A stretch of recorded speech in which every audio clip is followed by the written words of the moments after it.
cameras flashed like constellations, capturing the city's elite in their shimmering armor of silk and jewels. At the center of it all stood Marcus Thorne, a man forged in the fires of the stock market, his smile as sharp and brilliant as a shard of glass. On his arm was a woman who was not his wife. And across the room, hidden in the velvet shadows, his 6 months pregnant wife, Clara, felt the first quiet tremor of her world preparing to shatter. She watched him laugh, watched him lean in close to the other woman, and knew that the life she had so carefully built was nothing more than a beautiful, gilded lie. The crystal chandeliers of the Imperial Grand Hotel wept light onto the polished marble floors, a cascade of diamonds illuminating the annual Thorne Foundation Charity Gala. It was the social event of the season, a meticulously orchestrated performance of philanthropy where fortunes were pledged and reputations were cemented. From her secluded table in the corner, Clara Thorne watched the spectacle unfold, one hand resting protectively on the gentle swell of her belly. To the outside world, she was the epitome of grace and fortune, the beloved wife of Marcus Thorne, the brilliant, self-made millionaire whose name was whispered with a mixture of envy and reverence. Tonight, however, the gilded cage felt smaller, its bars colder and more constricting than ever before. A familiar nausea, one that had little to do with her pregnancy, churned in her stomach. Marcus was holding court near the entrance, his laughter booming over the string quartet's rendition of a Vivaldi piece. He was a master of the room, his charisma a gravitational force that pulled everyone into his orbit. And tonight, a new celestial body had entered that orbit, a stunning, raven-haired woman in a crimson dress that clung to her like a second skin.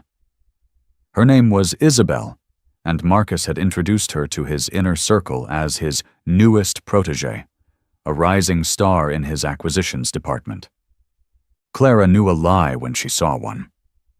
She had spent the last 7 years decoding the nuances of Marcus's behavior. She saw it in the proprietary way his hand lingered on the small of Isabel's back, the shared, secretive smiles that passed between them when they thought no one was looking, and the way he angled his body towards her, a subtle but undeniable act of allegiance. Each glance was a tiny, sharp betrayal, a death by 1,000 cuts. Her mind drifted back to a different time, a different life. They had met in a dusty, second-hand bookstore when he was still just a man with a blueprint for an empire and a fire in his eyes. She was a graduate student, buried in literature, finding solace in the quiet worlds of forgotten authors. He had been a force of nature, promising her a life she'd never dreamed of. He had loved her. She was sure of it then. He had cherished her quiet strength, calling her his anchor in the turbulent sea of his ambitions. "You keep me grounded, Clara," he used to whisper, his voice rough with sincerity. "Without you, I'm just a kite in a hurricane." But the higher his kite flew, the more frayed the string became.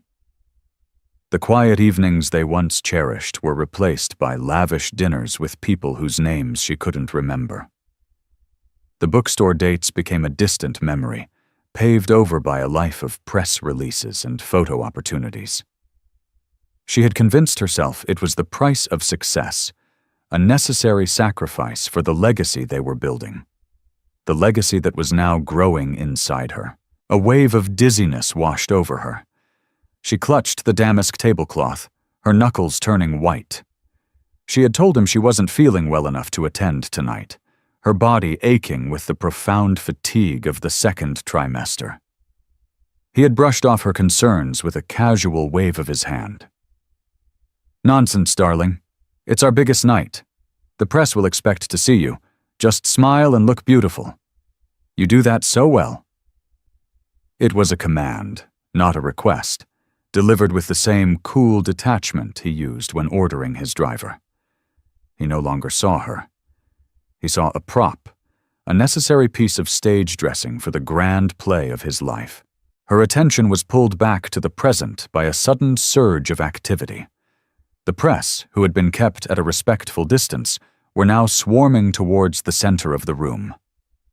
Marcus was standing on a small, elevated platform, a microphone in his hand.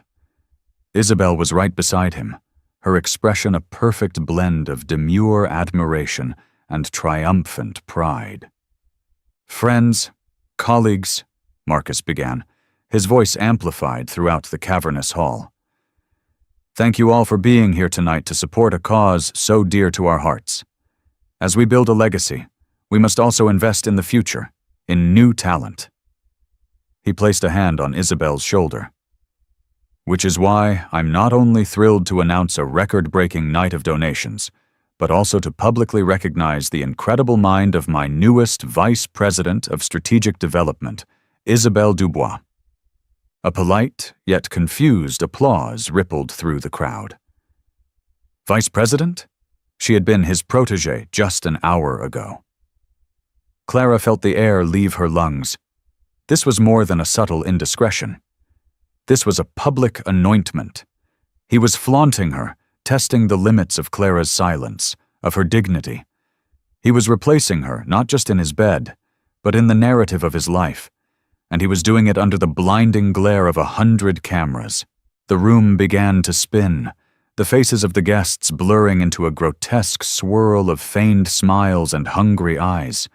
She saw them whispering behind their champagne flutes, their pitying glances cutting into her deeper than any scorn. She was the foolish, pregnant wife, a tragic cliché in a designer gown. The weight of their collective judgment, of Marcus's flagrant cruelty, pressed down on her, and for a terrifying moment, she thought she might faint. She had to get out. Stumbling to her feet, she clutched her small evening bag and made her way towards the exit, her movements clumsy and desperate. No one tried to stop her. No one even seemed to notice. She was a ghost leaving her own haunting, the silent, unseen casualty of her husband's spectacular rise and his even more spectacular betrayal. The cold night air hit Clara like a physical blow, shocking the breath back into her lungs. She leaned against the cold stone of the hotel's portico, the distant sounds of the gala, the music, the laughter, the applause for her own humiliation, seeming to come from another world. The city lights blurred into a watercolor painting through her unshed tears. Horns blared on the street below, a symphony of impatience and hurry that felt alien to the profound, silent stillness that had enveloped her heart. Her thoughts were a tangled mess of past and present. She saw Marcus on one knee in their tiny, cramped apartment, the one they could barely afford. The ring wasn't much, a small sapphire he'd bought with the last of his savings, but his promise had felt as vast and solid as the sky. "I will never lie to you, Clara," he had sworn, his eyes earnest and clear. "I will never make you feel small. Everything I build, I'm building for us." Where was that man now? Had he ever really existed, or was he just a mirage she had desperately wanted to believe in? The man in the ballroom, preening for the cameras with his mistress on his arm, was a stranger. A monster wearing her husband's face. He hadn't just made her feel small. He had tried to erase her entirely. A deep, primal fear, colder than the night air, seeped into her bones. It wasn't just about the betrayal. It was about survival. Her entire life was interwoven with his. Their home, their finances, their social standing. It was all under the name Thorn. She had given up her academic career, her modest independence, to support his dream. She had become a part of the corporate brand, a role she had played with quiet devotion. Now, she realized with sickening clarity, she was a liability he was preparing to liquidate. And then there was the baby, their child. A life created from a love that now felt like a fraud. What would happen to them? The thought of bringing a child into a broken home, into a world of scandal and whispers, was suffocating. She remembered her own childhood, the quiet tension in her house after her father's business failed. She remembered the shame, the constant worry, the way her parents' broken dreams had cast a long shadow over everything. She had sworn she would never let her child experience that. She had craved stability, a safe harbor, and Marcus had promised her an entire ocean. Now she was drowning in it. Panic began to set in, a frantic, fluttering bird in her chest. She couldn't go back to their penthouse apartment. It wasn't a home, just the headquarters of her husband's life. She couldn't call her parents. Their quiet disappointment would be more than she could bear. Her friends were his friends, their loyalties bought and paid for by his generosity. She was utterly, terrifyingly alone. Her trembling fingers fumbled inside her clutch, searching for her phone. Her contact list scrolled by, a collection of caterers, event planners, and society wives. There was no one she could call, no one who would understand. And then her thumb stopped on a name she hadn't expected to see, Elias Vance. They had met a year ago at a tech conference. He was a titan of the industry, a legendary CEO known for his quiet brilliance and unwavering ethics, a stark contrast to Marcus's flamboyant showmanship. Marcus had been dismissive of him, calling him a dinosaur who didn't understand the new rules of the game. But Clara had found herself drawn into a deep conversation with him about non-profit infrastructures. He had listened to her ideas, not as Marcus Thorne's wife, but as an intelligent, capable individual. He had seen the woman she used to be, the one buried beneath layers of social obligation. They had exchanged numbers, with a vague promise to discuss her ideas for the Foundation's outreach programs further. They had spoken only once since, a brief professional call. Calling him felt like a desperate, insane long shot.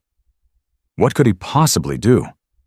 But his name on her screen represented something she desperately needed, a world outside of Marcus's control.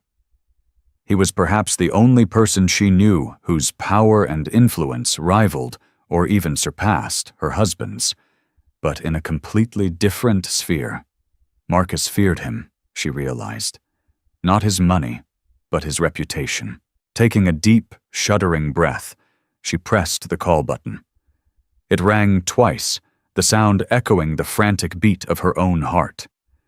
She was about to hang up, convinced this was a foolish mistake, when his voice came through the line, calm, steady, and unexpectedly gentle. "Clara, is everything all right?" He sounded concerned, not annoyed by the late hour. The simple question, the genuine note of worry in his voice, was her undoing. A sob escaped her lips, a raw, ragged sound. "No," she whispered, the word barely audible. "Nothing is all right." She didn't have to explain everything. He seemed to understand immediately. "Where are you?" he asked, his tone shifting, becoming more focused, more protective. "The Imperial, the gala. Stay right there. Don't go anywhere. I'm sending a car for you. It will be a black sedan, and the driver will know my name. Don't get in any other vehicle. Do you understand?" His instructions were clear and precise, a lifeline in the chaos of her mind. "Yes," she managed to say. "Good. We'll figure this out, Clara. You're not alone." He hung up, and Clara slid down against the cold stone pillar, the phone clutched in her hand. For the first time all night, a tiny, fragile flicker of something other than despair sparked within her. He hadn't offered platitudes or pity. He had offered a plan, a first step. As she waited in the shadows, watching the endless stream of luxury cars ferry the city's elite to and from their glittering lives, she knew her old life was over. The promise Marcus had made in that dusty bookstore was broken beyond repair. But as the headlights of a black sedan turned the corner, she wondered if, just maybe, a new one was about to be forged. The interior of Elias Vance's car was a sanctuary of silence and soft leather. It moved through the city's glittering streets with a quiet efficiency that was the antithesis of Marcus's flashy, custom-built sports cars. Clara stared out the window, the city lights a smear of neon and gold, her reflection a pale, ghostly image superimposed over the world that was rushing past. The driver, a discreet man in a dark suit, hadn't asked a single question, simply holding the door for her and offering a bottle of water before retreating behind a wall of professional silence. Her mind was a whirlwind. For years, she had accepted Marcus's narrative of their life.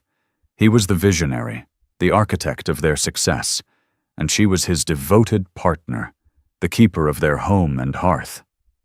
He often told her how much he sacrificed for them, working late nights, taking risks, and bearing the immense pressure of his empire.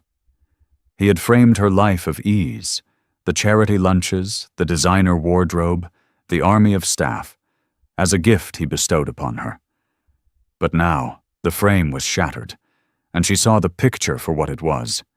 It wasn't a gift, it was a cage. He hadn't been sacrificing for them. He had been sacrificing her for his own insatiable ego. She thought of Isabel's triumphant smile. This wasn't a simple, sordid affair. It was a strategic move. Isabel was younger, hungrier, a woman who reflected his own ambition back at him. She was a business asset, a shiny new acquisition he could show off to the world. Clara, with her quiet intellectualism and her burgeoning pregnancy, represented a different phase of his life, the one he was now eager to shed. She was legacy, family, stability.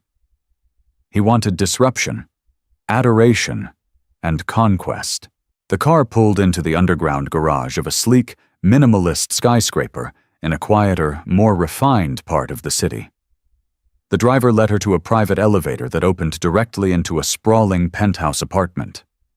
It was nothing like her own home, which was decorated to Marcus's ostentatious tastes with polished gold, heavy fabrics, and modern art chosen for its investment value. This space was different. It was filled with books, comfortable, well-worn furniture, and large windows that offered a breathtaking panoramic view of the city, not as a conquest, but as a living, breathing entity. Elias Vance was standing by the window, his back to her.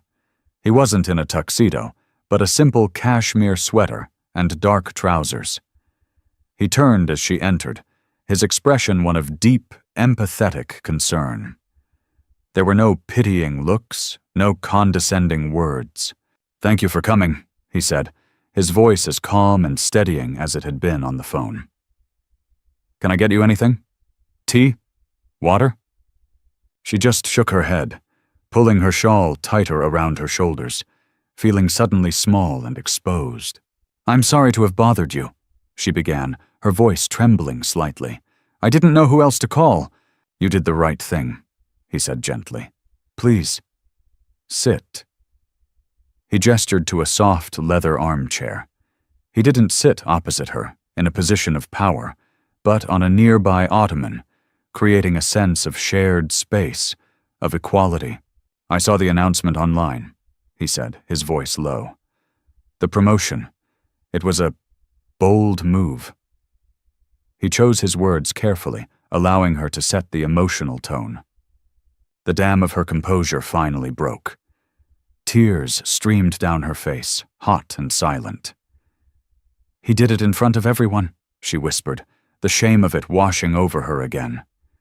"He wants me gone. He's just making it so public, so humiliating, that I'll have no choice but to disappear quietly." Elias listened, his gaze unwavering. He didn't interrupt, didn't offer empty platitudes. He simply let her speak, giving her the space to voice the ugly, terrifying truth. When she was finished, her words hanging in the quiet air of the room, he finally spoke. "My mother was in a similar position many years ago," he said, his voice taking on a distant, sorrowful quality. My father was a successful man, not on Marcus's scale, but he was powerful in his own world. He controlled everything, her finances, her friends, her life. When he decided he wanted a new wife, he treated my mother like a failed investment. He left her with almost nothing.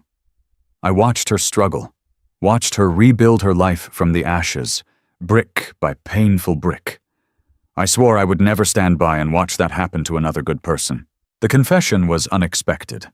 A glimpse into the heart of a man the world knew only as a reserved, calculating CEO. It forged an instant, powerful connection between them. He wasn't helping her out of pity, or for some strategic advantage against a business rival. He was helping her because he had seen this story before. He knew how it ended if the protagonist was left to fight alone. "Marcus thinks he holds all the cards, Clara," Elias continued, his voice regaining its quiet authority. "Men like him, who build their empires on image and intimidation, have a critical weakness. They are pathologically terrified of being exposed for what they truly are. They can handle a private, messy divorce. They cannot handle a public reckoning." He leaned forward slightly. "So the question is not what he is going to do to you. The question is, what are you going to do to him?" It was a question no one had asked her in years. Her life had been a series of reactions to Marcus's decisions. The idea of taking action, of writing her own script, was both terrifying and electrifying. "I don't know," she admitted, her voice small. "I have nothing.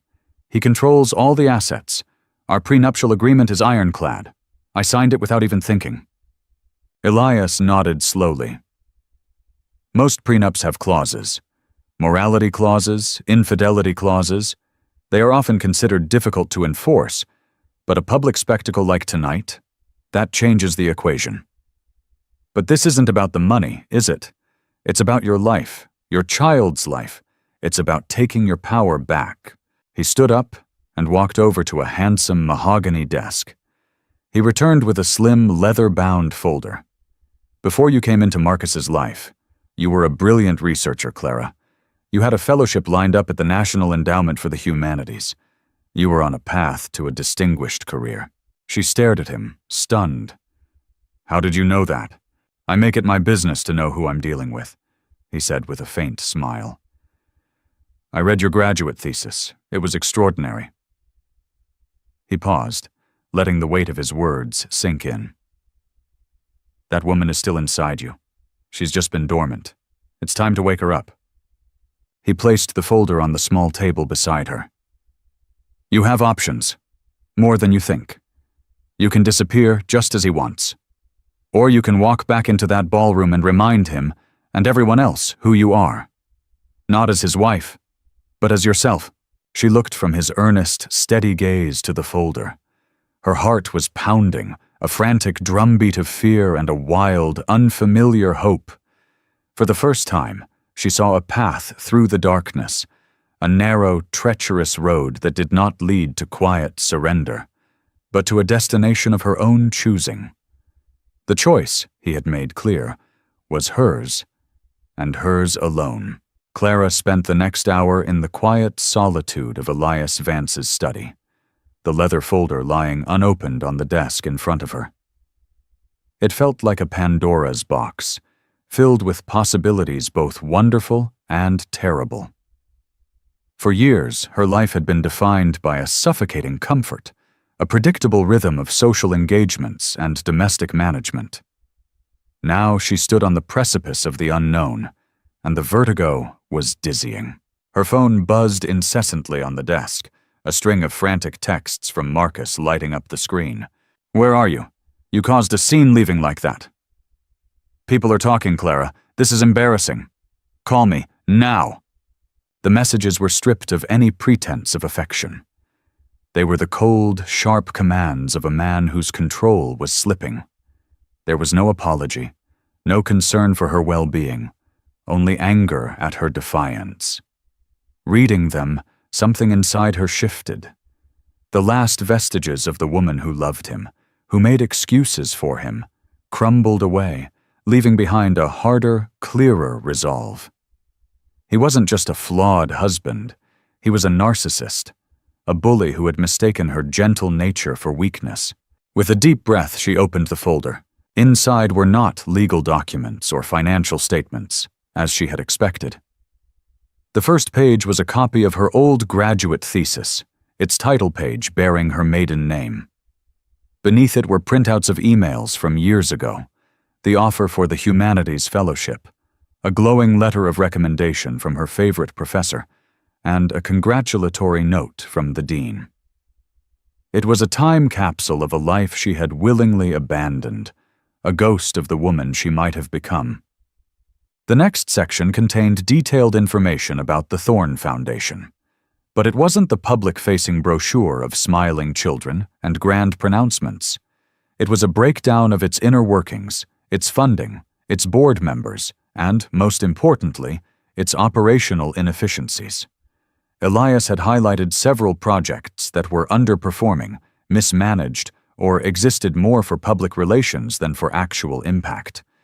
It was the foundation Marcus had built, but it was flawed, just like its creator. The final document was a single, freshly printed page.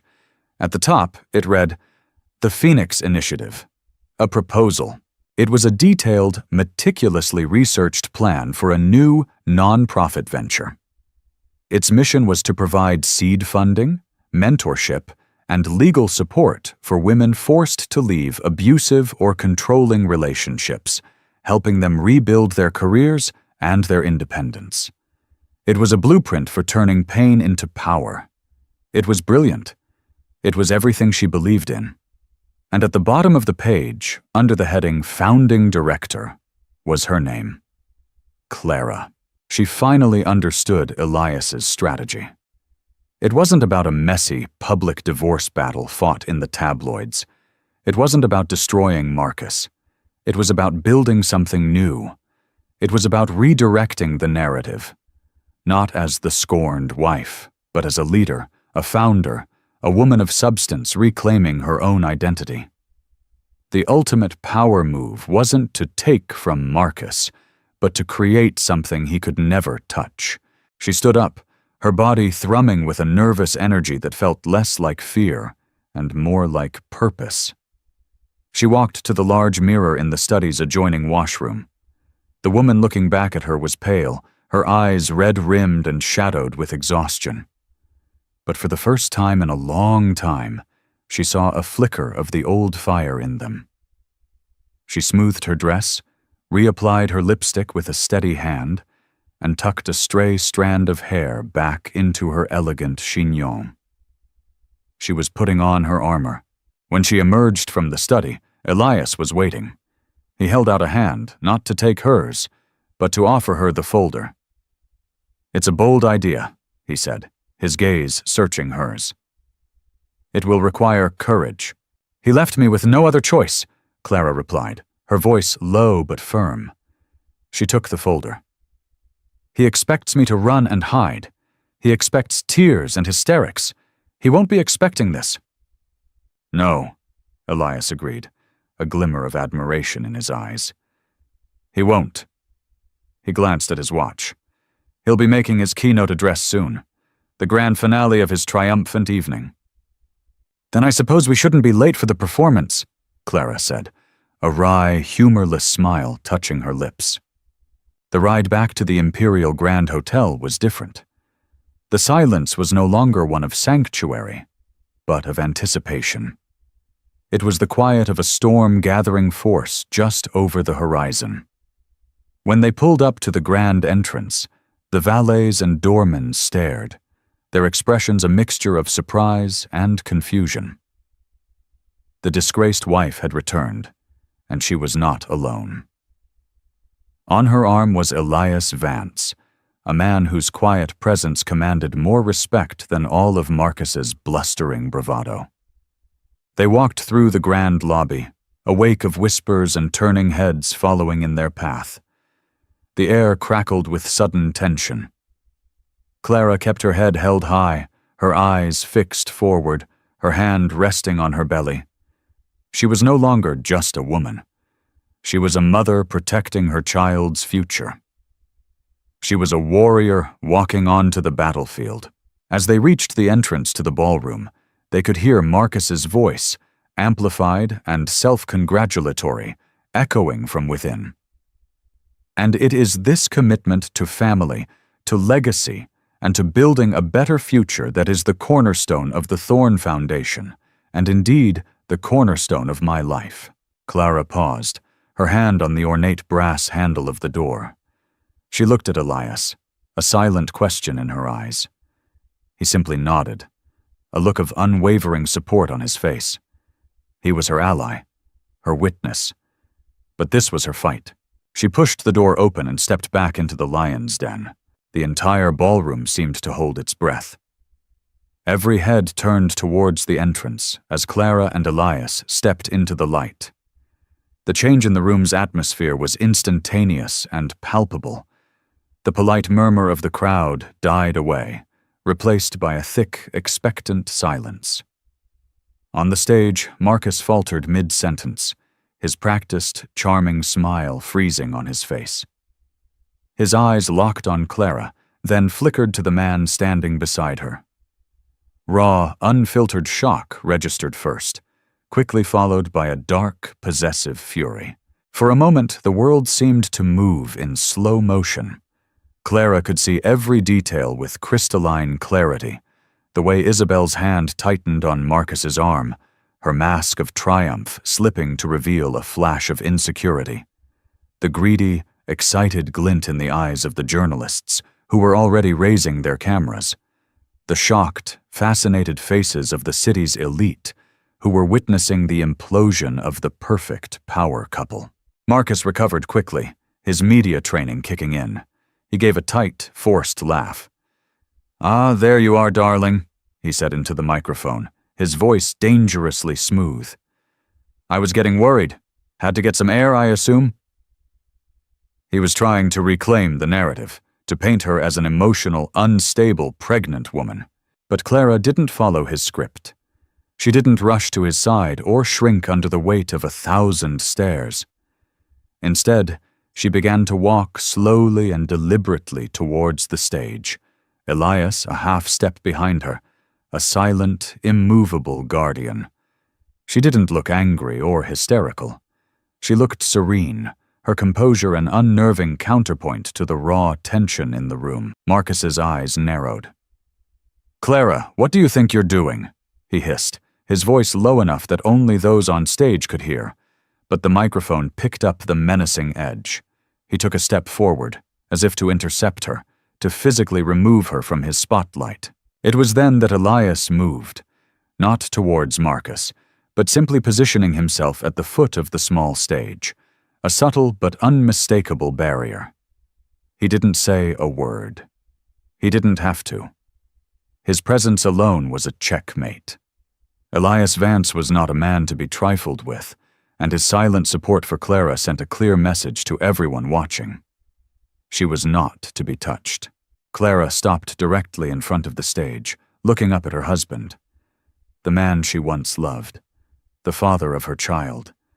She felt a pang of sorrow, not for the life she was losing, but for the man he had failed to become.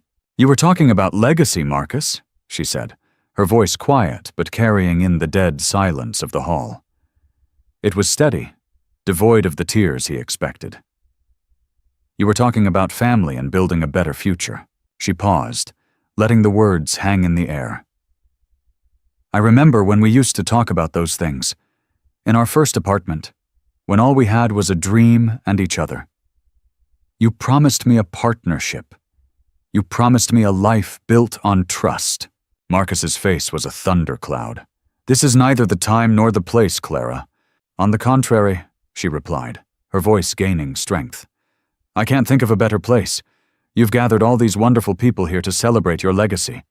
It seems only fair that they understand its true foundation." She held up the leather folder.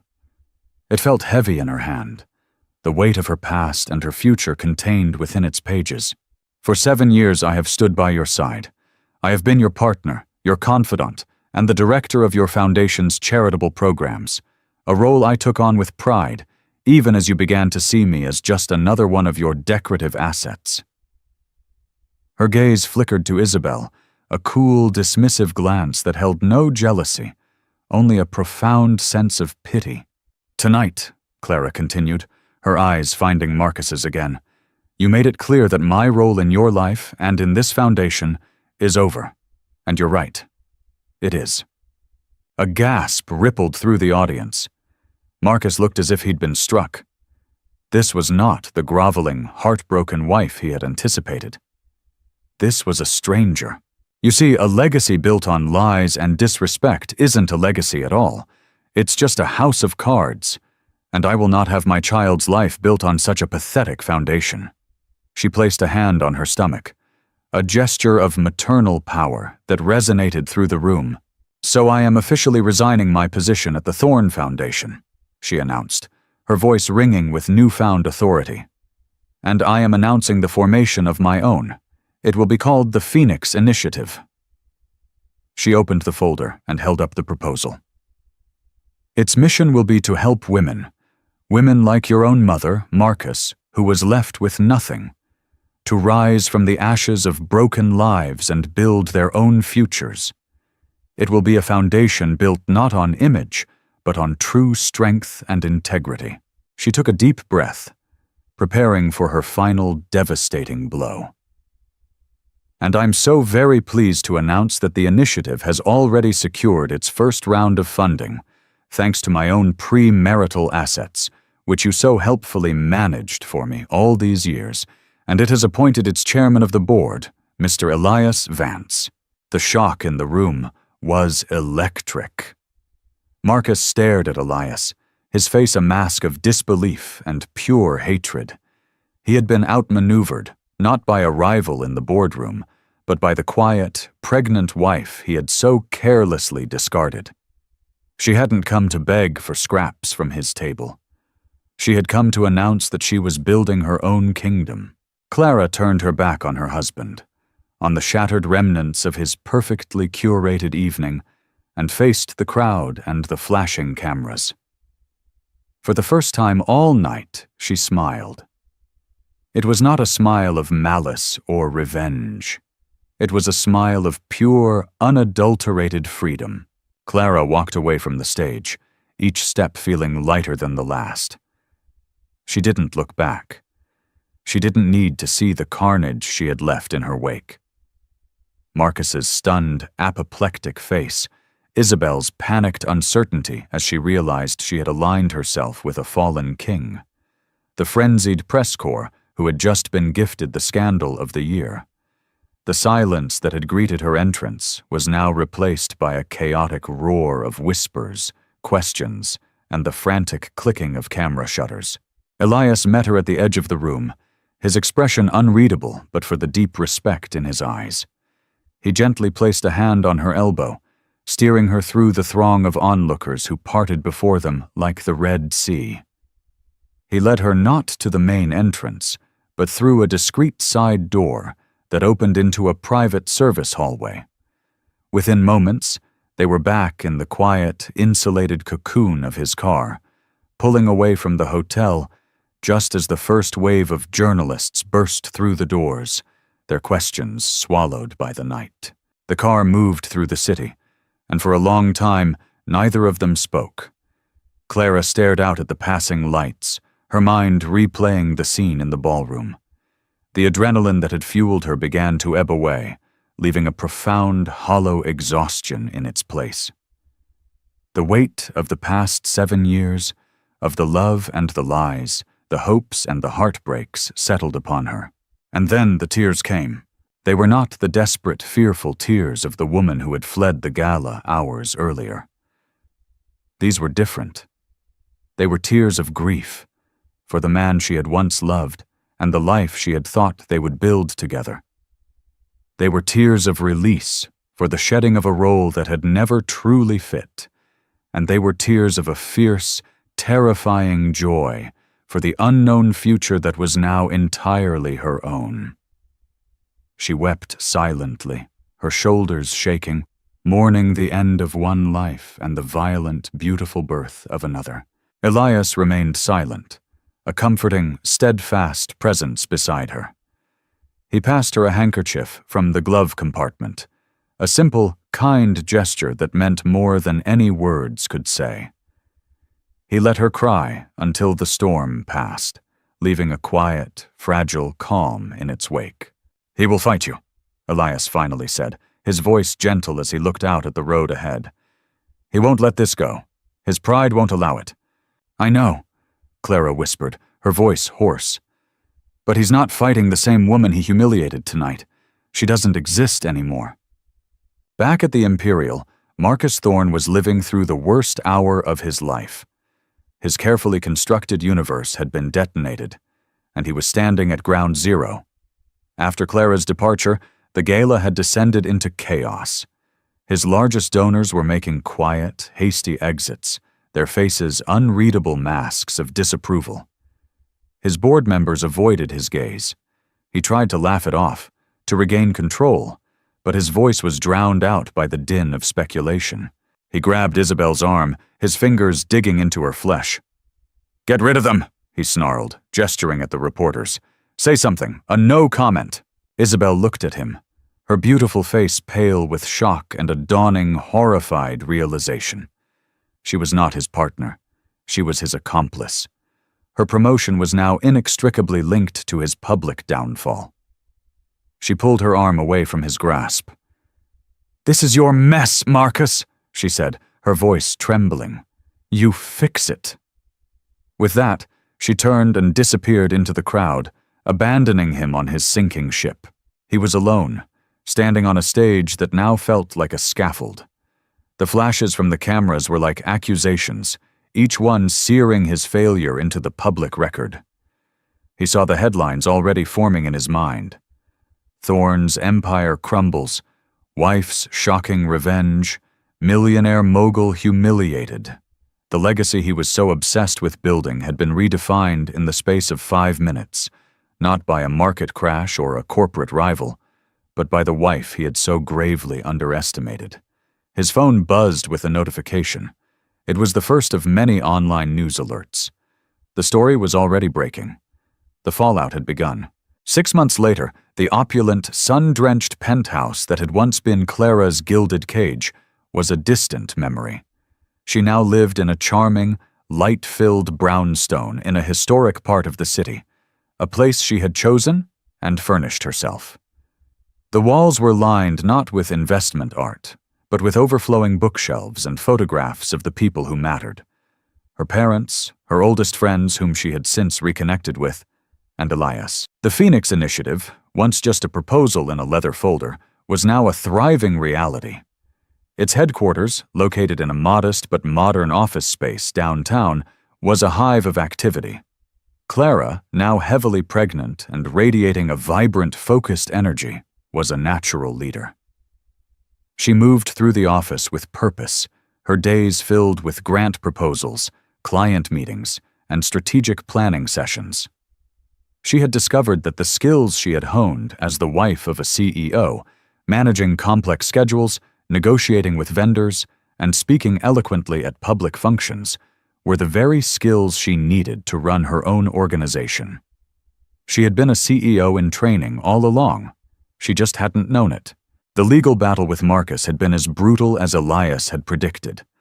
Marcus had thrown his army of high-priced lawyers at her, contesting the prenup, trying to freeze her assets, and painting her in the press as an unstable, vindictive opportunist. But Clara, with Elias's quiet guidance and a formidable legal team of her own, had refused to break. She fought back, not with mudslinging, but with facts and unwavering dignity. The very public nature of Marcus's infidelity, witnessed by hundreds of the city's most influential people, had made his position untenable. In the end, he had been forced to settle, releasing her premarital assets and providing a substantial, court-ordered trust for their unborn child. He had lost far more than money. He had lost his air of invincibility. His company's stock had plummeted after the scandal, and his reputation was in tatters. Her relationship with Elias had evolved into a deep and profound friendship. He was her chairman, her mentor, and her most trusted confidant. There was an unspoken chemistry between them, a gentle current of affection and mutual admiration, but they never acted on it. Clara needed time to heal, to find her own footing, and Elias, with his innate decency and respect for her journey, understood that. He was content to be the anchor in her harbor, giving her the support and space she needed to become the woman she was always meant to be. One crisp autumn afternoon, a week before her due date, Clara sat in her new office, looking over the application of the first woman who would receive a Phoenix Grant. She was a talented architect who had been forced out of her career by a controlling husband. Reading her story, Clara felt a powerful sense of connection and purpose. This was her legacy. Not a name on a building, but a chain of empowerment, of women helping women rise. Her assistant knocked gently on the door. "A package was just delivered for you. By courier." It was a small, elegant box. Inside, nestled on a bed of velvet, was a simple, delicate necklace with a small sapphire pendant. It was an exact replica of the engagement ring Marcus had given her all those years ago. Attached was a handwritten note on his personal stationery. "I was wrong," the note read. "I destroyed the best thing that ever happened to me. I see that now. The man who gave you the original ring, the one with dreams and a heart, I don't know where he went. I hope, for the baby's sake, you'll let me be a father. I hope one day you can forgive me." Clara held the necklace in her hand, the cool stone resting in her palm. The apology was there, the words she had once longed to hear. But they felt hollow, like a message from a ghost. It was the plea of a man who was mourning his own loss, not the pain he had inflicted. She thought of the journey she had been on, the strength she had discovered within herself, the new life she had built from the ruins of the old one. She didn't feel anger or even sadness. She felt a quiet, resolute peace. She closed the box and slid it into her desk drawer, unanswered. She had already forgiven him, not for his sake, but for her own. Forgiveness was the final step in letting go. But letting go did not mean letting him back in. Her future was not a reclamation of the past. It was a blank page, and she was the only one who held the pen. 2 years passed. The Phoenix Initiative grew from a fledgling startup into a nationally recognized force for change, its success stories featured in magazines and news programs. Clara Thorne, she had kept the name, not as a link to Marcus, but as a brand of her own making, a symbol of what she had overcome, was now a respected voice in the world of philanthropy and women's advocacy. Her son, Leo, was a bright, happy toddler with his mother's calm, observant eyes and a smile that could light up a room. He was the center of her universe, a constant, joyful reminder of why she fought so hard for the life they now had. Marcus was a peripheral figure in their lives. He was a father to Leo, as he had requested. He saw him on scheduled weekends, supervised at first, then on his own, as he proved he could be a responsible, if emotionally distant, parent. He was a changed man, quieter, more subdued. The scandal had cost him dearly, forcing a humility he had never known. He and Clara were civil, their interactions focused solely on their son. The fire, both the love and the hate, had long since burned out, leaving only the cool embers of a shared history. Elias remained a constant, steady presence. He was Uncle Elias to Leo, the one who brought him books and taught him how to build magnificent towers out of wooden blocks. His friendship with Clara was the bedrock of her new life. The unspoken question of what if still hung in the air between them sometimes, in a lingering glance or a shared laugh. But there was no urgency. They were building something slow and solid, a foundation of trust and respect that might one day become something more, or might simply remain the most important friendship of their lives. Either way, it was enough. One evening, Clara was putting Leo to bed, reading him a story from a well-worn book of fairy tales. He pointed to a picture of a princess trapped in a tower. Sad, he said, his little brow furrowed. Yes, she is sad, Clara said, smoothing his hair. But you know what? She's also very strong. And soon she's going to figure out how to build her own door and walk right out of that tower. Leo smiled, satisfied with this revisionist ending, and snuggled into his pillow. As Clara watched him drift off to sleep, she thought about the night of the gala. She remembered the suffocating despair, the feeling of being utterly trapped. It felt like another lifetime, a story about someone else. The woman in the ballroom had been a princess, in a tower, waiting for a rescue. But she had learned that no rescuer was coming. True strength wasn't about being saved by a prince. It was about realizing you were your own hero. The pain of her husband's betrayal had not been an ending. It had been a violent, necessary catalyst that had forced her to burn down her gilded cage and rise from the ashes, not as a victim, but as the architect of her own legacy. It was a legacy of purpose, strength, and the quiet, unshakable joy of a life lived on her own terms. Clara chose to turn her deepest wound into her greatest strength. She walked back into the fire not to seek revenge, but to forge a new identity, transforming a moment of ultimate humiliation into a declaration of independence. Her story is one of betrayal, but also one of incredible resilience and the quiet power of reclaiming one's own narrative. And so, we're left to wonder and to ask you, standing in that ballroom with the world watching and your life falling apart, what would you have done?